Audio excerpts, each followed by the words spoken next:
This is Talk to Seattle, and I am your host, Jason Rigdon. On this episode, we have two guests. Our first guest is going to be Seattle-based artist Charlie Potter. He's here to talk to us about his wonderful comic that he's working on called Trust of Thieves. I really, really love his art. As I probably say a million times in the interview, we're going to have all the links to his work and to his Patreon in the show notes. And then we have Portland-based artist Timo Daly talking about, the pandemic, the social unrest, and his art. And once again, his links will also be in the show notes.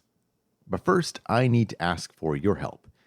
So we're doing new episodes of Talk to Seattle, as I'm sure you're aware, because you are listening to one of those new episodes of the show. And I need help with guests. So if you have an idea of who I should have on the show, please tell me or tell them to contact me. I've got a Calendly link that'll be in the show notes. Right now I'm doing these interviews over Zoom and over Skype and telephone. So we've got a couple different options for you to come on. So if you have something you want to promote, maybe you're a musician or an artist or a writer, you could be a comedian, a podcaster, something that has some kind of local or regional relevance in either culture or politics, I want you to come on the show. Once again, there's going to be a link to you can click on that link and you can schedule an appointment to come on the show. There's no gatekeeping here. If you want to be on the show, you can be on the show. You just need to do it. Or if you know someone who you want to hear on the show, like there's someone that you were like, I wish that person would be a guest on Talk to Seattle, please tell them or send me a message. If you send me a message saying, hey, I want so-and-so to be on the show, I will reach out to them and I will ask them to come on the show. So I just need your help. I would really like to have more of a variety of guests. So if you know of anybody that you would like to be on the show, please contact me or contact them, and we will try to make it happen. And now we will go to my interview with Charlie Potter about his awesome upcoming comic called Trust of Thieves. Yeah, I'll go ahead then. My name is Charlie Potter. I work out of Seattle. I'm here in the Green Lake area. And my big art project right now is Trust of Thieves. It's going to be an ongoing story about a band of raccoons who are thieves in this fantasy world. Where thievery is kind of a socially accepted lifestyle, and how people have to kind of deal with that politically and as well as, through dramatic adventure, and just go on the ongoing struggles of a class of animals that are not seen as fondly by the majority, and how they persevere and find justice in the world. I don't know if there's any real world parallels to that at all, but maybe. Yeah. I mean, it does seem like maybe there's some political overtones maybe to this a little bit. Maybe a little bit, yeah. Well, I have to say, I just absolutely love the art. It is just really, I just so love it so much. Thank you. How long have you been kind of developing this concept? The concept has been in development for a couple of years, actually. I'm a slow burner on ideas. I like to iterate a lot of concepts. I want to get I don't want to, baby it too much, but I also don't want to have it underconceived. So I've been working on this project for a little while, and it's just recently that I'm actually launching it as its own thing. It's just been kind of a side project. I've done work with tarot projects, and I've illustrated for other books in the meantime. But this is my first project where I'm like, this is me, this is mine, and this is kind of what I want to say. And so yeah, I've been in the art business for like 20 years, I want to say. I feel real old right now, but yeah. So this is kind of a late bloomer kind of project for me. Was this kind of like something you'd wanted to do for a long time, like this style of project? Oh, yeah. I've been wanting to do a comic project for, all my life, like since I read my first issue of Teenage Mutant Ninja Turtles,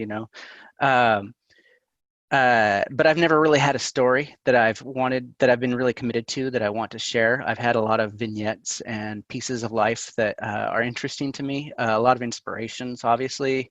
Everybody has inspirations. But this is the one where I've thought, like, this story needs to be told. Yeah. And were these characters like kind of rattling around your head for a while, or did they kind of come with the story? They were rattling around in my head a bit, and I'm noticing as I'm developing the story, these characters are changing dramatically um, to tell the story a little bit better. For instance, like I have one character who I wanted to have at the start, that he would just be as a part of this tribe, but he's kind of an outsider to it. And it didn't make any sense to have him there all the time, because we still need some sort of impetus to tell a story, some sort of fish out of water to kind of do some exposition of what's going on and questioning the reality a little bit. So, make him more of a newcomer, things like that. So I do have the characters kind of in my mind of how they are, but who they are and where they come from is kind of a changing cycle. And is it going to be like a book or primarily online? It's primarily going to be online and hopefully to go towards a book. Yeah. And I saw you've got a Patreon. We're trying to I do have a get people to Patreon. pitch in and contribute. Yes, exactly. Patreon for Trust of Thieves. And, I don't have any Patreons right now, but it's also a passion project. So, it's really up to the people if they want to see more or not. Mm-hmm. And I discovered you through Instagram. Yeah. You've got some really, really fantastic pieces on Instagram, just kind of highlighting kind of that style and that feel. Mm-hmm.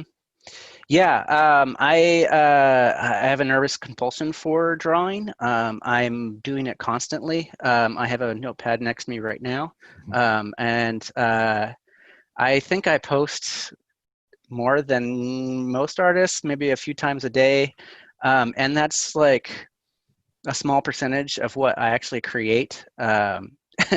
It's a little nutty, but my body can't. It's like breathing, art is just a part of me. I can't not do it, or I will probably drop dead. I mean, I know I won't, but maybe. I don't know. The artwork looks very attractive to children. Will the work be kid friendly, or will it be more geared towards adults?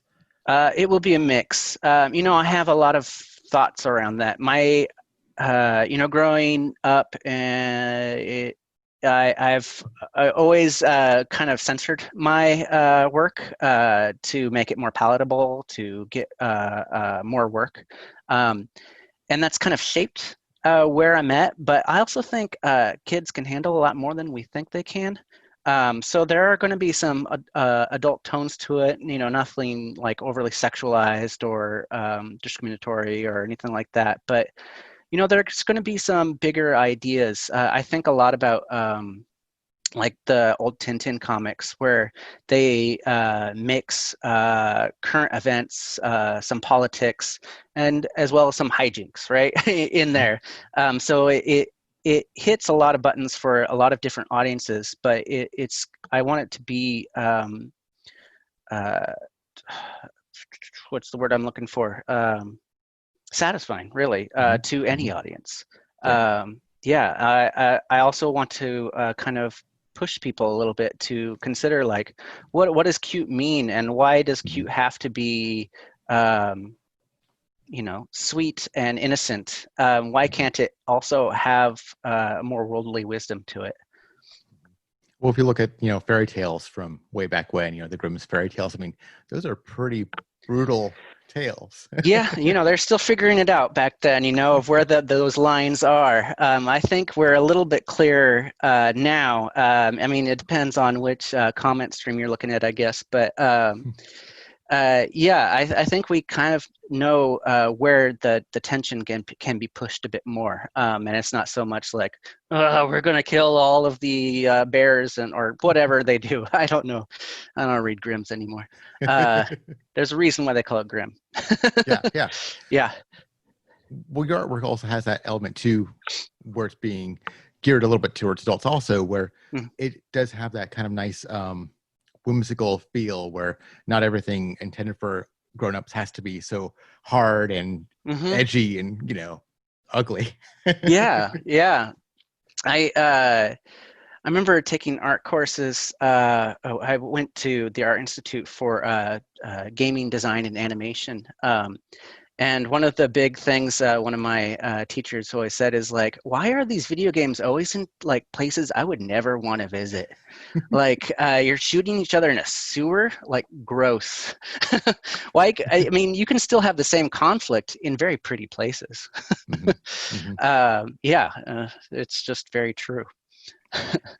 And you have these characters to me are just so very striking. Do you have any plans for like merchandising, or is that kind of like a no Oh go yeah. for you? Yeah. No, I want to make money off of this. Hmm. I want this to be my day job, um, and not just a passion project. I want this to be my work.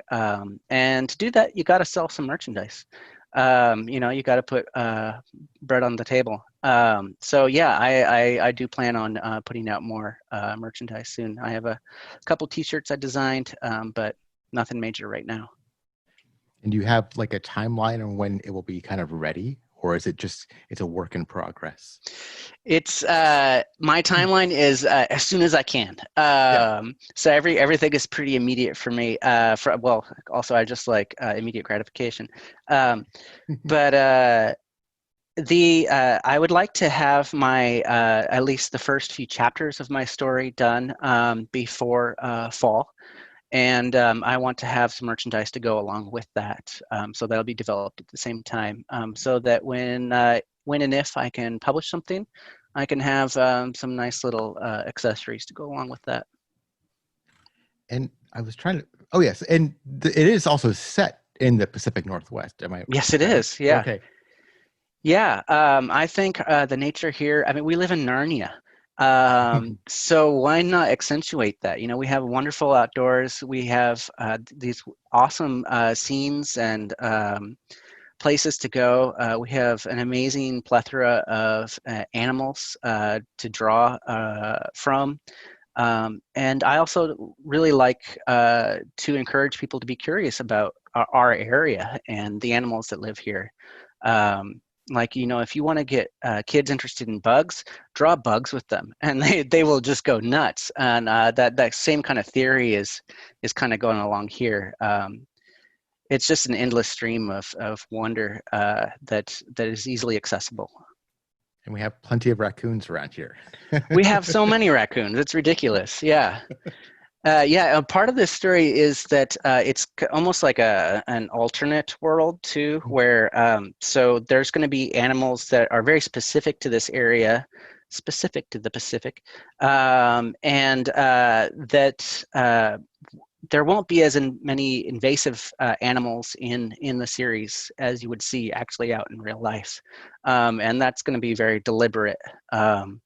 There's also a monster element to the work, and a lot of the monsters you'll see are going to be extinct animals that are from the area brought back to life. Okay. Would this Yeah. be kind of like as if humans had never came to the area? Yep. Yep. Okay. Hmm. Okay. Very interesting. Yeah. And like, I just kind of wonder, like, I always look at art like this, and I just wonder, it's like, who are your inspirations you draw from, or is this just something from within you? Is there anybody that you really feel like you've a kinship to? So much. Like I still reread the ElfQuest books every Yeah. year. Yeah. I really like Usagi Yojimbo by Stan Sakai. Um, like I said, the Tintin books are a huge inspiration to me Mhm. as far as storytelling goes. They don't always stand up today, but they are still really wonder works. And a lot of that French style of the clean line era of comics. Um Blake and Mortimer being one of those too. Just a nice, clean line, heavy story. Simple, easy to understand illustration and complex overtones of storytelling. That's really what's appealing to me. just how much can you wrap up into one bundle and people will still accept it Mhm. and not just accept it, but I still have that believe it, Mhm. make it somehow suspend their reality a little bit. Yeah. Yeah, yeah. Find like some kind of resonance in there too, where you can also kind of come back to it again and Yeah. again. Yeah. Yeah, that's what I like about some of those artists is there's a timelessness to it, and because of that, because of the simplicity of the style, Mhm. because of the complexity of the story, like that's how life is. Like it's easy to see and it's harder to understand. But if you can blend those together somehow, we can make a whole picture. Yeah. And what was your medium of choice in making these images? My medium. Yeah. Uh, I was starting out just pen and paper. I've got a huge amount of art supplies over here, but I've been going towards more digital. So Okay. I've been using Procreate on my iPad a lot, probably in the last year, I think, because it's just a lot faster. Mhm. I feel like I kind of have the pen down good enough to get my thoughts across, and so I just wanted to start pounding this out to yeah, like I said, so I don't baby it too long. I wanted to get it out in the world, and if it doesn't succeed, it doesn't succeed, and I can move Yeah. on. Yeah. Yeah. And are you going to put out short bits Yes. or like, okay, so not like a complete kind of, you're going to kind of test it out a little bit or like, Yeah, I will do a short story pieces and then Mhm. hopefully combine that into a larger narrative. Yeah. And how is your marketing on Instagram going right now? I know a lot of artists think about going on Instagram and they kind of struggle with it because it does take a lot more work. It takes a lot of work. And yeah, it's really about how much time you're able to engage with your audience. I have 240 followers, maybe, right? And at the same time, I'm probably putting out like 3 times more work than people who have thousands of followers. So it's really about your engagement. It's not about the quantity. It's not always about quality, although consistency is really important there. Otherwise, you'll lose people real quick with a bad drawing um, or a questionable drawing. Um, so how it's going for me is it's a struggle Yeah. to maintain that balance of like I want to share everything with you guys, but I also I want to see some return on this too. Yeah. So uh, between passion and paycheck is a struggle. Yeah. Do you have any like advice for artists that are thinking about dipping into Instagram to kind of help their growth? I would say follow people you like. Um, Look for their consistencies and inconsistencies. Check in on their followers now and then. I know Mhm. don't compare yourself to them, but you will probably notice. Like I have a few artists that I follow, and I'll look at their numbers just to see like last week your comic was garbage. Did that affect it? Their followers? Yes, it did. And what kind of risks they're willing to take based on the numbers percentage there. It's quite a game people play. I had one artist she posted us a great story about it's really about consistency and you just keep at it every day and you're gonna succeed. And I noticed that she had been on there for about 12 months and she was posting maybe 3 times a week. And I said, I just reached out to her. What are you doing? How is Mhm. this Mhm. possible? And then she looked at my page and she said, well, you just be consistent and you'll be fine. And that I think that's great advice if you're succeeding. Mhm. If you're not succeeding, that's not helpful at all. So I just think keep trying and try new things. Don't be afraid and talk to your audience. Talk to the people who like your work, who love your work, and who can proselytize that work for you. Because otherwise, you're just shouting into the void. Mhm. If you're not having anybody else help you carry the weight Yeah. of trying to find fans. Yeah.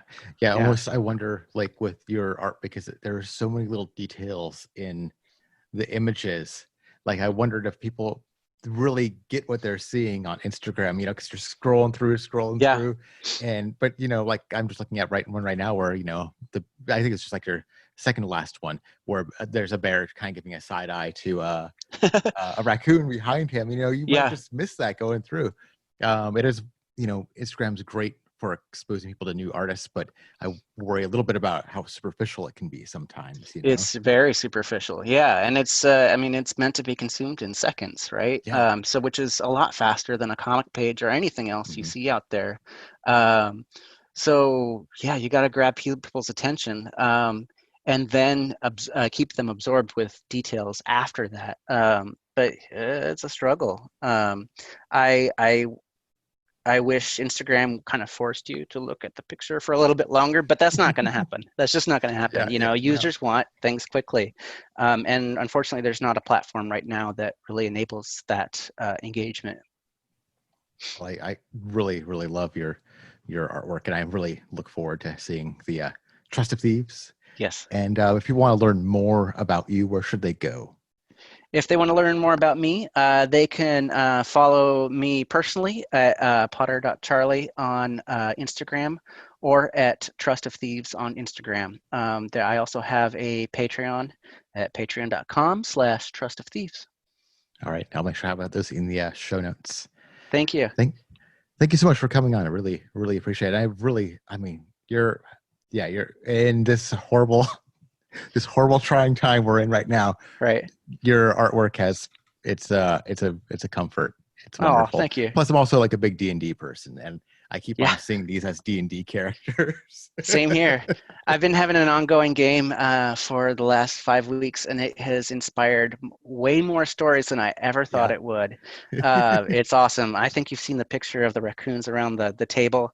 Yes, I saw that at some point. That is Yes. the actual trust that Oh control yeah. the thieves. And that is definitely inspired by just kind of figuring out how we're going to get through the canyon and find Yeah. the mansion that's haunted. Yeah. Yeah. Yeah. Thank you so much. Yeah. I hopefully should get this out in the next, I Okay. think, 2 days. It depends on if Oh, awesome. my other evening interview shows up or not. Okay. Yeah, and just Yeah. let me know if you ever want to talk again. I'm always happy to. Yeah, totally. Yeah. I love what you're doing on Instagram, and this is I saw your playlist for the political season Oh yeah. that you had, and Yeah. that's awesome. I'm Yeah. real appreciative of the work that you do. Yeah. Trying to find people with the politicians really kind of drained me, just I bet. because it's just So Well, I'm and trying that to just find led to more. this, right? So yeah. Yeah. So I'm trying to find more people that will help me feel like I'm. Well, they just won't drain me. I get it. I get it. Yeah. So Cool. yeah, and when you get close to any kind of launch or you have anything to promote, make sure just send me like a message. I'll do whatever I can to help Awesome. like promote and signal boost. I mean, not like have a huge platform, but I'll do Likewise. whatever I Yeah. can. Likewise. I'm All here. right. Cool, Thank you man. so Well, much. thanks so much. Have a great day. You Bye. too. Bye. Hi, I'm Timothy Daly. I go by the name of Timo. I live in Portland, Oregon. I've been out here since 1994. I moved away from Portland for about 15 years to a small town, really beautiful small town called Silverton, Oregon, down by the Silver Falls State Park, which is the first and best state park in the state, in my opinion. I have all my life been a culinary artist. I've worked in almost any kind of position in the culinary world. I've probably held it. My career's lasted about 40 years. I'm just getting ready to retire from that and become what I've always wanted to be, which is an artist.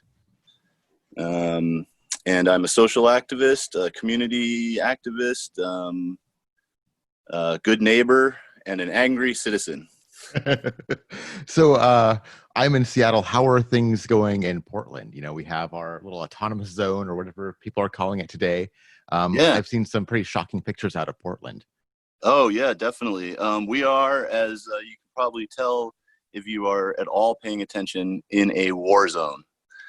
I live right smack dab in the middle of the zone. The neighborhood I live in is called the Humboldt neighborhood.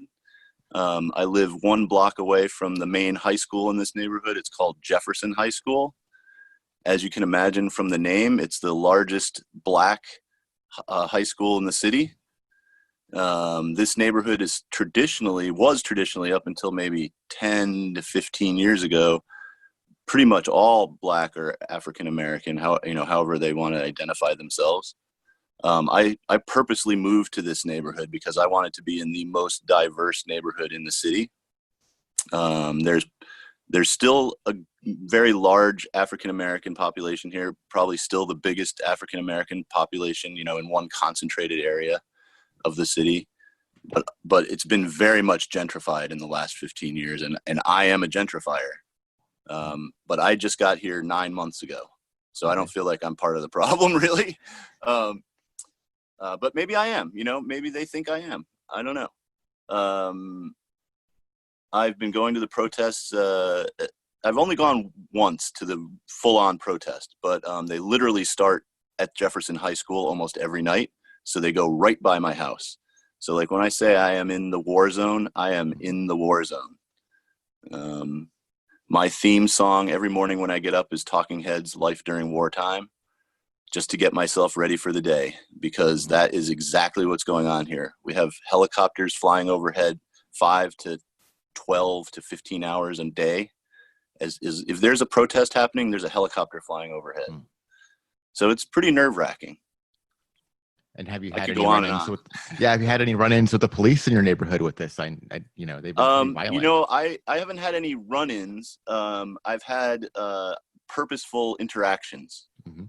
The police precinct is 3 or 4 blocks from here. I walk by it every single day. The first day I walked by it, where they had it all cordoned off like a fort with police tape and cruisers at every exit and a whole ton of guys in riot gear in the middle. I pulled out my phone and snapped a picture. I didn't even hold it up to my face to make it look like I was snapping a picture. I just held it at my hip, and as I walked by, I held the button down. I probably took 400 photos. I went past there and behind a building, and as I went behind the building, I thought, damn, I should have waved. And I knew that was a mistake. So I was headed to the post office. So I turned the corner on, I think it's Killingsworth is the street, or Killingsworth. I turned the corner on Killingsworth. I walked to the other end of the building that houses the police precinct, or part of the police precinct. And there's another cruiser sitting there at that entrance. And so that guy, I waited for him to get to see me, waved back, and then I flashed him the peace sign. So I was like, okay, now they know I'm okay. So I go into the police station, or not the police station, the post office. I'm an artist. Like I said, I mail out my art every once in a while when I have enough money to pay for postage. So I do my business. Probably takes me half an hour, 40 minutes. I come back out. I know that as I go by that cop that I waved to already, I'm going to wave at him again. As I come closer to him, I see these 4 African-American black kids, probably in their 20s, maybe late teens, early 20s. They're just standing in front of that police car. Now, the police car is parked 10 yards away, 15 yards away. They're standing right up against the police tape, and they're just staring at him. And I know what they're saying. They're saying, "Get the fuck out of my neighborhood, pig." And so I know I don't want anything to do with that interaction. So I walk behind them. As I go behind them, I raise up the peace sign over their head like bunny ears. And I see the cop see me, and he nods at me, and I just keep walking. So then I come around the corner, like I'm just retracing my steps, and I know I'm going to pass that first where I took the pictures. So I'm getting ready because I don't know what's going to happen. But as I walk up, as I come into view, 15 officers in riot gear step right up to the edge of the tape. And I know I have to go up there too. And I'm the adrenaline is rushing through me now. I'm at the ready because I think, what the hell is going to happen here? So I walk right up to him. I don't let him know I'm scared. I say, hi guys, how you doing? the one female officer out of the 15 of them steps forward. And I said, thank God, because I am much better with women than I am with men. So she steps forward. She's very businesslike, but she just asks me for the basic information. Hey, what's your name? I tell her my first name, Timo. She kind of asked me what I'm doing. I said, I'm just walking to the post office. I live in the neighborhood, blah, blah, blah. I know that they're concerned that I was taking pictures. So before they even ask me, I say, hey, I know I took a picture. I should have waved. I realized that. I knew it as soon as I crossed out of sight. And so when I went around the corner, that's why I waved at the officer in that car, because I knew I messed up by not waving in the beginning. And she goes, yeah, that's kind of what happened. And I said, I really apologize. I live in the neighborhood. This is my neighborhood. I was taking a picture because I've never walked by the police station where it's taped off like a giant, like a citadel, you know? I mean, this is a fort right now. And I said, I understand why it's a fort, because you guys have to protect it. And they said, yeah. Well, she said, yeah. The other guys didn't say anything. They just stood there intimidating me. 14 of them. So then she asked me a couple more questions. She asked me my last name.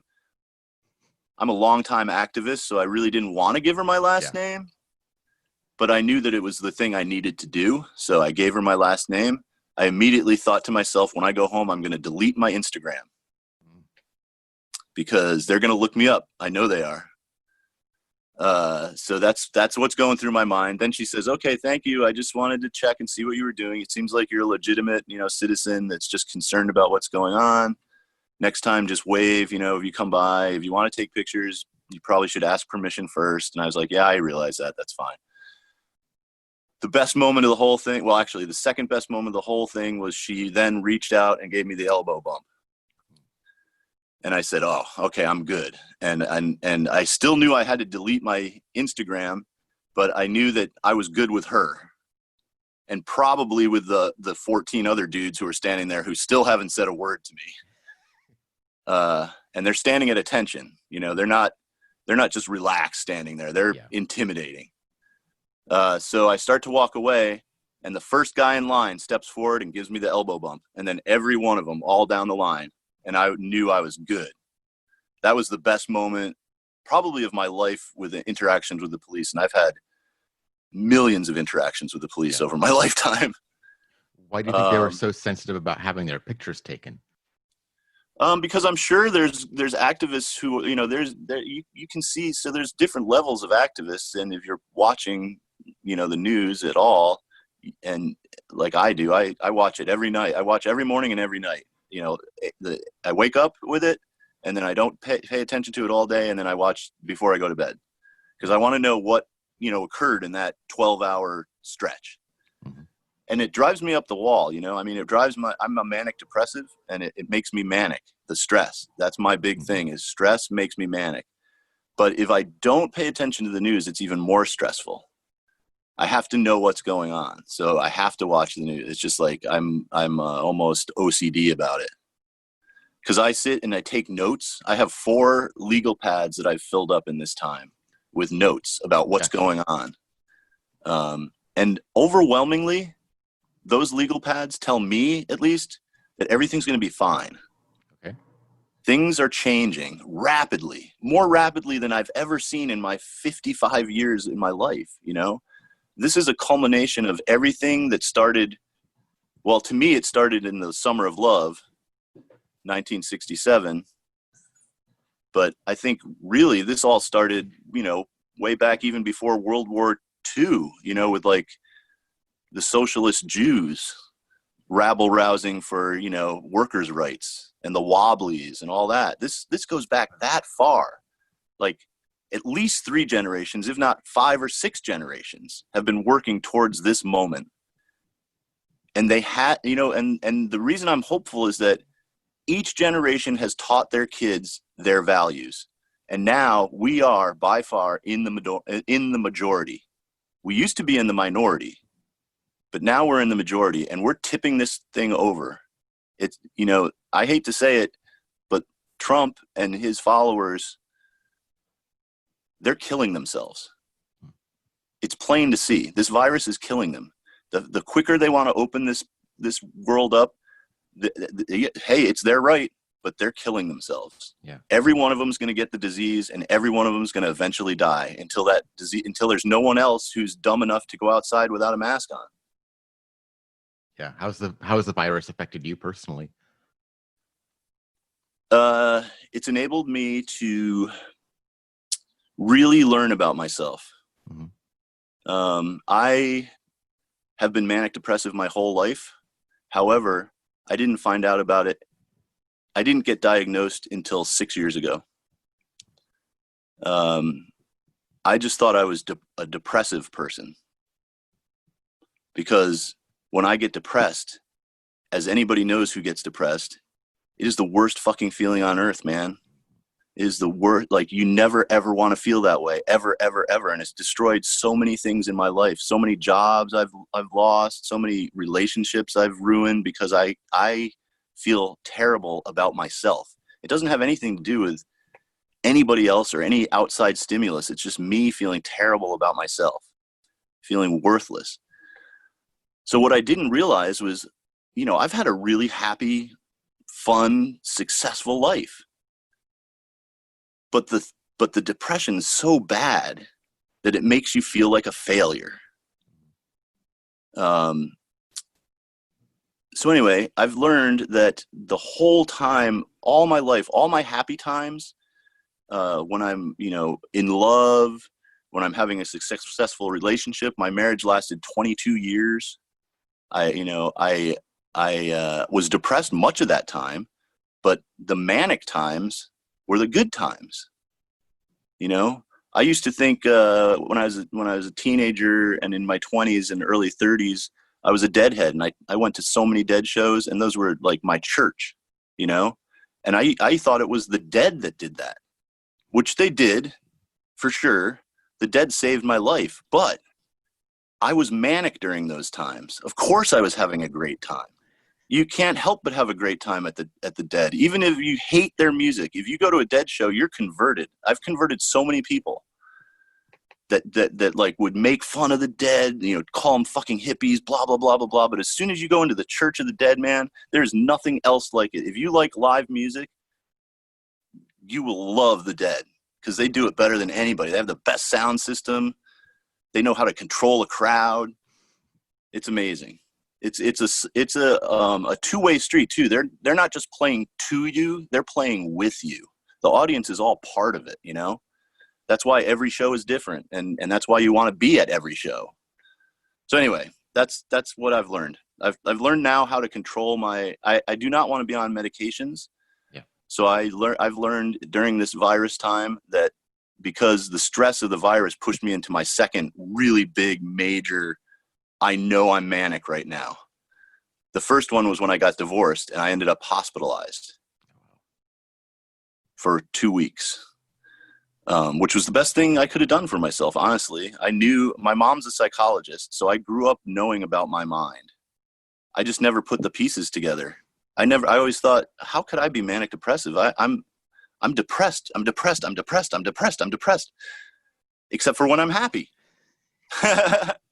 I just never put the two together. My mom never did. She's a psychologist. She worked for the Veterans Administration for her whole career. She's worked with, vets with all kinds of problems. And she never saw her own son's manic depressiveness. So like, it fooled all of us. I made it to 48 years old. And I managed to live and have a successful life. And I'll tell you exactly how I managed it. Marijuana. And I'm not lying. I am the test case, man. I started smoking weed when I was 14 years old, way too early. By the time I was 19, I was smoking it every single day. And I continue to this day. The only times I've ever been depressed are when I was married or in a relationship and the woman did not like me smoking weed, and so I quit smoking weed for her. Big mistake. Ruined the relationship. So I've learned that I have to have weed, and I'm not ashamed of it anymore. I'm not hiding it. No way. Because it's a medicine that has allowed me to live my life. And everybody needs to know that, like, especially people who are manic depressive. You know, I want to be a poster child for like, hey, have you tried pot? Because it fucking works for me. Are the marijuana shops? I forget how it works in Oregon. It's legal in Oregon. Were the shops open during the quarantine, or how did that Yeah. work? Okay. Yeah, they've been open. They're considered essential, you know, because they are medicine. Yeah. Thank God. If they weren't, I would have found a way to get it. Because before the dispensaries, I never had a problem getting weed. Yeah. Yeah. It was readily available, and especially here in Oregon, it was pretty much legal before it became legal. The Yeah. police didn't do shit about it. You know, I don't know how many times I was hiding in a doorway, smoking weed, and a cop walked by and waved at me. Yeah. They don't care. They don't care about weed. They know it's a nonviolent. No one ever got high and committed a violent crime. I can guarantee you don't want to do anything violent when you're on weed. You know, you want to sit and watch TV or like do your art or, you know, whatever, exercise for hours and hours and hours or spend 700 hours in the garden. I mean, my wife taught me how to be a gardener, and she used to be mad at me for getting high before we would garden because she thought I was trying to numb myself from spending time with her. But all it is it helps me concentrate. It shuts down all the weird noises and the stressors. And then I can, you know, I just spent 4 hours in the garden this morning and it was like nothing because I enjoy it. Yeah. But if I don't smoke weed beforehand, I fucking hate gardening. So there you go. In Oregon, are they opening things up again, or are they still shutting down? I know in Seattle, they're really pushing to open things up again. They were pushing to open things up, but Governor Brown is doing a very good job. She's right up there with, I think, in my opinion, Governor Cuomo, or the I can't remember the gentleman from New Jersey who's also very thoughtful and intellectual and you know, I mean, here's the thing, man. Science is truth. You know, if you know anything about the scientific method, if you went to high school and took science classes and they taught you about, you know, formulating an inference and then doing different experiments and eliminating all the possible factors that could cause the end result. That's what science is. It's coming to the truth through like eliminating things that aren't true.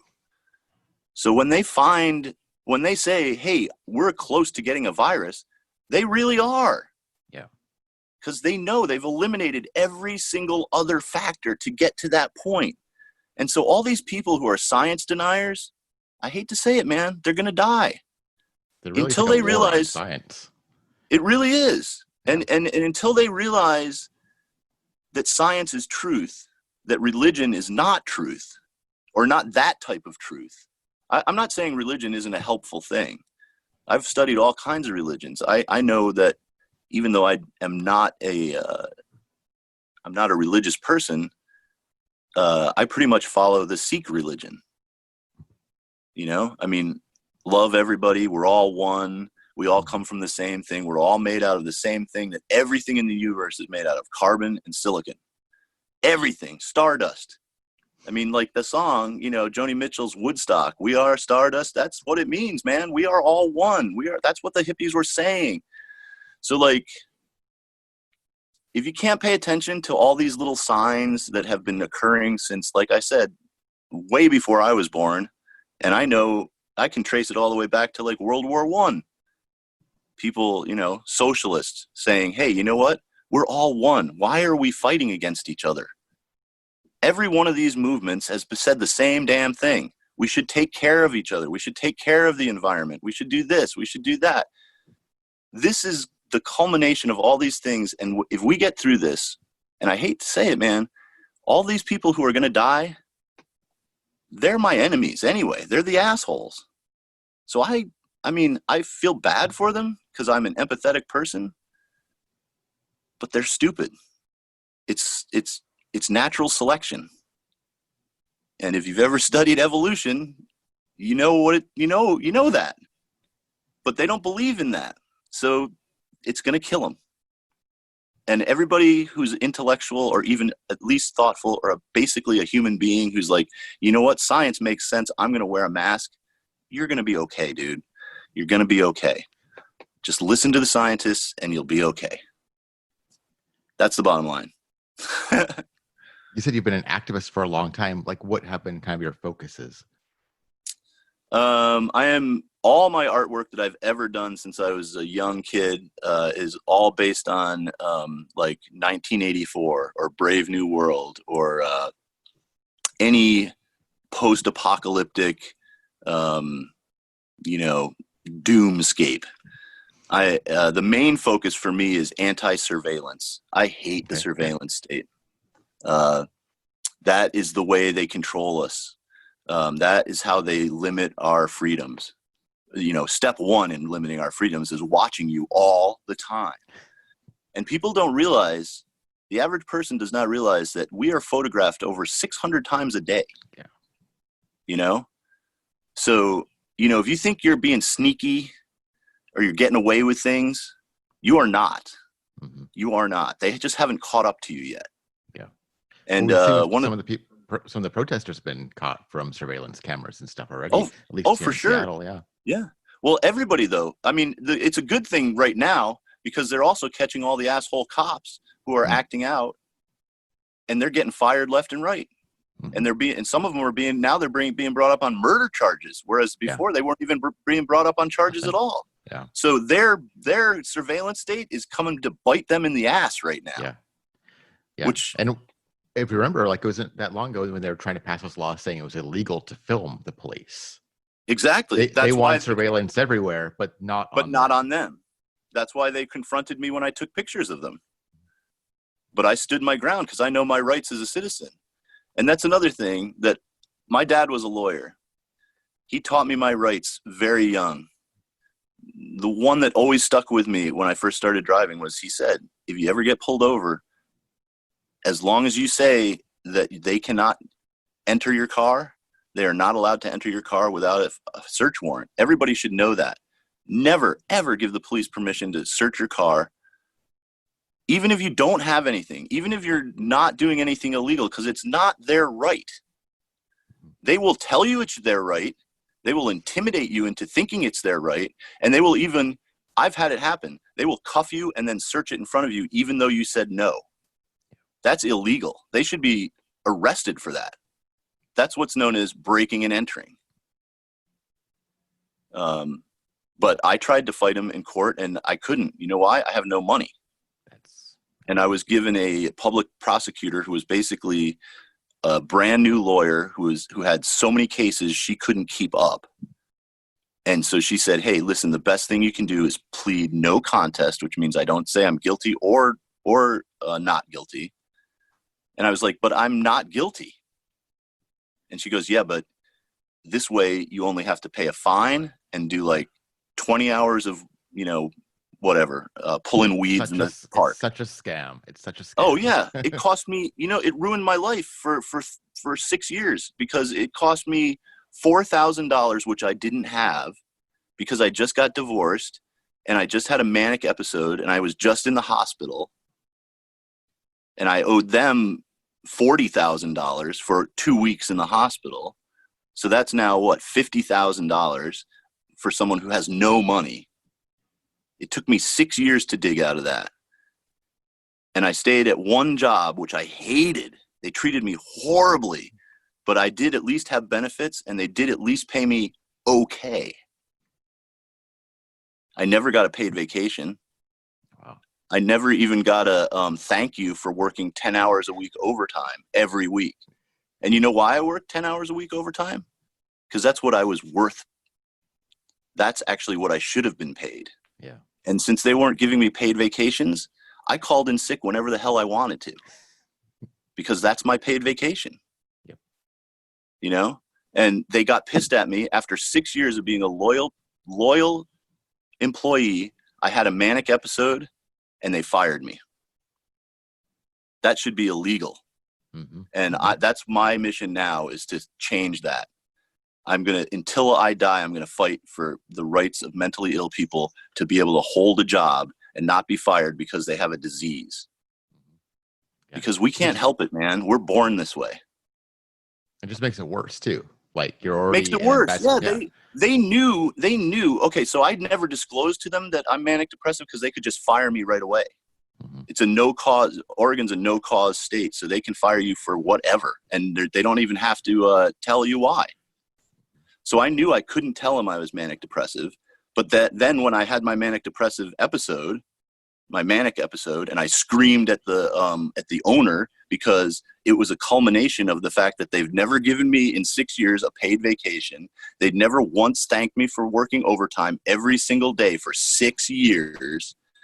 They never once thanked me for turning their butcher shop around. I was I was the head of the butcher shop. I changed it from a full service meat counter into a grab and go meat counter. And I also started a poke program, which basically floated the whole deli because I would serve 500 poke bowls a day at $10 a pop. Me personally, just me. I was the only one. They didn't even thank me for that. They took credit for that idea. They said they got the idea when they went to Hawaii and fell in love with poke. That is not what happened. So I screamed at the owner. I told her this place has got to change because I'm calling OSHA tonight when I get home. There are multiple violations that we've told you about every single safety meeting since I've been on the safety committee for 6 years, and they've never changed, and I'm done with it. And I wanted to get fired at that point because I wanted to quit 6 years ago. So they fired me. I was in the midst of a manic episode. I had been trying to move for a full year. They knew that because I borrowed I borrowed $800 from them to pay my deposit on the new place. So then they basically just said, okay, we know you have no money. Now you have no job. Good luck. Yeah. And I was out of work for 2 months. I was out of work for 1 month where I basically, my job was looking for a job. And then August came around, and that's my birthday month. And I looked for a job all the way up until 2 days before my birthday. And then I said, you know what? I'm going to take my birthday weekend off because it was the 50th anniversary of Woodstock. And Woodstock's on my birthday's on the middle day of Woodstock. And I found a radio station in Philadelphia that was playing Woodstock from beginning to end in real time. And I said, I'm going to go to Woodstock. And so I sat up here in my room. I had just moved in here. Everything was boxes. And I unpacked at Woodstock. And it was the best thing I ever could do because by the end of Woodstock, I said, I'm not working the rest of August. I'm taking it off. It's my paid vacation I never fucking got. And it was probably the best thing I could have done for me, for myself. I found a job right away with one of my housemates was working at this pizza place. Great job. The virus came along. I had another manic episode. They fired me. This time, however, the owner and I are both deadheads. And I told him, hey, when this stuff's starting to get stressful, I'm going to have a manic episode. So when I start acting weird, you got to tell me and get me the fuck out of here. And that's why he fired me. He didn't really fire me. He had to fire me on paper because he wants the grant that he's getting for staying open the entire time. He basically said to me, dude, I love you. I care about you. I wish you could work here, but it's not good for the restaurant. It's not good for your health. And I said, yeah, that's why I came to this meeting. That's why I called this meeting. I was going to quit. So we're on the same page. And he said, don't take it personally. We're going to be friends for the rest of our lives. I'm having a beer with him tomorrow night. He did me a kindness. And the one thing he really did for me was he said, you should look into getting disability because if anyone deserves it, you do, because you've been working your entire life trying to control this disease and you've done a great job of it. And now you should just fucking coast. Yeah. And that's what I'm doing. So I thought I'd never be able to retire, and now I just retired. Oh, wow. Yeah. And I don't know. The workplaces are just so frustrating because these stories are so common. Mm-hmm. And, they really, especially when people suffer from some kind of depression, one thing I always point out is this whole thing of they really prey upon you by saying, oh, we're like a family. Yeah. And that you're not. You're going to be thrown away as soon as they can. Exactly. And this is the thing that this is the one thing that they always at that job would harp on me about. Despite all the good stuff I did, I have never been on time for a job since I was 14 years old. Ever. Ever, ever, ever, ever. Because I work in restaurants most of my life. I know that the one cost that the owner can control is labor. And I know that I'm going to work until all of my work is done. So after 30 years of working in the business, I know if I know what my projects are for the next day, I know how long it's going to take me. And so I don't go in there when I'm scheduled. I go in there when I know I'll be done. You know, I go in for the amount of hours I know I can work, which is 10. And I know I have to be there for service because no one else is going to do service. And I know I have to have enough time to prep for service and then also be able to do some stuff after service to be ready for the next day. So I go in when I can get that 10 hours in. Sometimes it's 9:30 in the morning. Sometimes it's 8 in the morning, depending on what I have to do. But they did not see that. Even though I was successful at my job and bettered their store for 6 years, every quarter they would yell at me for overtime and for being late. And they'd say, we're going to fire you if it keeps on happening. And I'd say, well, it's going to keep on happening because I've never, ever, ever, ever, ever, ever, ever been on time for a job in my life. I've been fired from 2/3 of my jobs. But I've worked for those jobs until they absolutely couldn't stand it anymore because I'm such a good worker. So most of my jobs are at least 3 years long. They'd be longer if they didn't fucking fire me. So with all this craziness going on of like, you know, the pandemic and just the social unrest, like, are you still able to be like creating your art? Has it affected your art output or the style or? Well, here's the good thing about stress and creativity with me and manicness. Stress pushes me into manicness. Manicness makes me so much more, I can pay attention to so many more details and I can put together so many more connections between things. That's why I have 4 legal pads of notes from watching the news, because I take all that stuff and I filter it down and I make a painting out of it. Or for me right now, I'm a sticker artist. I do slaps. So I come up with, you know, based on the news today, I'll make a whole set of 100 slaps for tomorrow and I'll put them up and they'll be topical.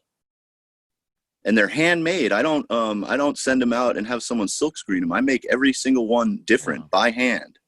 That's my brand, you know? So I am actually, I mean, it's going to sound really bad, but this is the best thing that's ever happened to me. It's allowed me to create, I've probably created, aside from the stickers, I've probably created a piece of art every other day, like a painting or a drawing in my sketchbook or whatever, a completed, done piece of art that I can, you know, scan digitally and turn into a poster or a coffee mug or a canvas or a t-shirt or whatever the hell you want. When I get to that point, I haven't launched my store yet. I'm launching it on my birthday. Do you have like an Instagram account where we can see your stuff? I do. Did you delete that? No. Oh, I forgot that part of the story. So I live 4 blocks away from the police station. The whole way home, I'm, you know, going over in my mind, okay, I got to delete all the slap stuff. Oh yeah. You know, and then I'm like, oh, but I take pictures of graffiti. Like that's my thing. I love graffiti art, and I'm sort of an archivist type person. So that's how I started getting into slaps. Is what I was taking pictures of them because I started to realize when I started cluing into the fact that like, hey, I've seen that sticker all over town. I started to realize it's a language unto itself, and all these artists are talking to each other. And I was like, man, I want in on that. So that's why I started making slaps. And now, like, it's been 3 years since I started. And now I have probably just Portland artists in my followers, and I follow them, and I know them, but I've never met any of them. No, I've met 2 of them in person. But we're friends. I mean, we DM each other all the time. We tell each other about stuff. We give each other advice about how to solve a problem, you know, or what kind of art supply might help you do that. They're the ones that turned me on to oil markers. I never knew I was making all my art with Sharpies. And I was like, how do you guys get those vivid colors? Because I was using like the colored Sharpies and everything. But I was like, mine do not look like yours. And they're like, oh, it's these oil pens. You buy these oil pens. And I'd seen those millions of times in the art supply store, but I didn't really know what they were. I just thought they were some other kind of marker. Yeah. They are, but they're oil paint. It's like I'm not an oil painter. I can't paint with oil paints, tubes, and do that really fine, like Renoir type. I don't have the patience for that because it takes so long for it to dry. I paint with acrylics because it dries really quick. But that's how these oil paint markers are. It's because I'm a drawer more than a painter. And so this is drawing with paint. I can go so detailed because they have really fine point ones, Oh my God, it's like this has changed my life. And it wouldn't have happened if I didn't start doing slaps. Yeah, we should have you on just to talk about sticker culture. I would love to. Yeah. We should. It's my favorite thing. Yeah, I mean, Seattle, Portland, we've got like a really nice culture here and a lot of cross-pollination and stuff. It's great. I follow just as many Seattle artists as I do Portland artists. I'm collaborating with, do you know the guy who hangs the sea dragons? Yes. Yeah. Okay. Yeah, so he just sent me 4 sea dragons and I'm hanging them around fantastic. town. Yeah. And there were already, wonderful. So the whole reason this collaboration came about is because there's a sea dragon here in Portland that's hanging right above my bike shop that I go to. And I took a picture of it and I posted it and I was like, I've found 4 of these in town. I don't know who's doing them, but I freaking love them. And he contacted me. He said, hey man, I'm glad you love them. I'm up in Seattle now and there's 5 of them. And I'm like, oh, I haven't found the 5th one yet. And he goes, I'm not going to tell you where it is. And I was like, I wasn't even going to ask because I want to find it. And so like a week later I found it and I took a picture and I DM'd him. I said, hey, I found it, And he goes, yeah, I wish I could get down there and put more up. And I'm like, hey, dude, send them to me. I'll put them up for you. And so he did. And I'm getting ready to go east to visit my family in New York. My brother-in-law and my sister and my sister-in-law and my brother all live in New York. And some of them are in Brooklyn and some of them are in Queens. And I told him, give me some dragons. I'll take them with me. I'll hang them in New York. Oh, nice. And he's like, hell yes. So that's fantastic. And then I said, hey, I know people in Austin, Texas. I know people in Cape Cod, Massachusetts. I know people in Fort Myers, Florida. Like if I visit anybody, I will tell you 2 weeks, a month beforehand, and you can send me as many dragons as you want. And they're all like-minded people. They'll help me hang them up. Oh, so I'm helping him, expand his art, and I'm sure he'll do something for me, someday. Yeah. So, he's already taught me how to hang up a thing. Like I didn't know how he hung those up. And they're now very intricate. Like it's like a whole thing. Yeah. And he sends them to me unassembled. So I have to assemble them. Okay. So I get to bend the wires and decide how long the tail is or whether it has hair or, wings or whatever. So it really is a collaboration. Yeah. Which is what I've always wanted. I've always wanted to collaborate with other artists because I've always wanted to be a musician, but I could never figure out how to play an instrument. But that's what I wanted is a collaborative, 2 minds going at the same problem and then coming up with this unique thing that neither of us would have done on our own, Mm-hmm. Yeah, it's magical. So it is magical. Yeah. This is magical. Talking to you. We're collaborating right now. So, yeah, thank you so much for coming on the show. And we should totally have you come back on. And I would love to anytime. About sticker culture and the graffiti. I mean, we have a very rich culture here in the, I suppose, Pacific Northwest. I don't know how like Spokane and stuff is, but Seattle, Portland's got a good one.